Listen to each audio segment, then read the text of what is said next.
দেখেন বন্ধুরা, এই দেখেন আমাদের সোনাপুর কচুতলি পাথারের আজকে 9 সেপ্টেম্বরের থেকে লইয়া আজকে 12 সেপ্টেম্বর পর্যন্ত অ্যাবকশন করছে।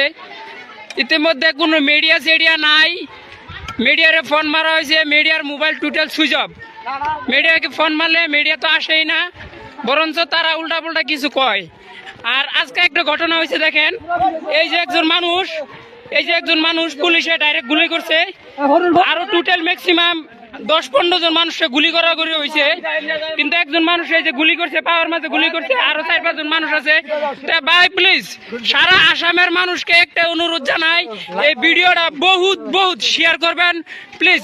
এরকম যত পারেন ভাই আমাদের মুসলমানের লাগিয়ে ভিডিওটা শেয়ার করবেন, এতটুকু শেয়ার করবেন যাতে পুরা সারা অল ইন্ডিয়া, সারা অল যত দেশ আছে সব দেশের মানুষ গম পায়, বিশ্বর মানুষ যাতে গম পায় যে আমার এই মুসলমানের উপরে যে অত্যাচারটা চলতেছে কেউ যাতে প্রতিবাদ করতে পারে। আমরা দেখেন ভাই দুঃখের কথা কি কইমু, এগুলো সব পাত্তা মারি ভাঙ্গা দিছে স্কুলে ছাত্ররা স্টুডেন্টরা তো গুলি করছে। তারপরে এই যে দেখেন একজন যুবক ভাই, এই যে দেখেন যুবক ভাই গুলি করে কি করছে, এই যে দেখেন এই দেখেন গুলি করে কি করছে। কিন্তু দুঃখের বিষয় হলো একটা মিডিয়াও নাই, একটা নিউজ ল্যাবও নাই। ফোন করা হয়েছে, বরঞ্চ তারা মোবাইল সুইচ অফ করে রাখছে। যত পারেন ভাই ভিডিওটা শেয়ার করবেন প্লিজ।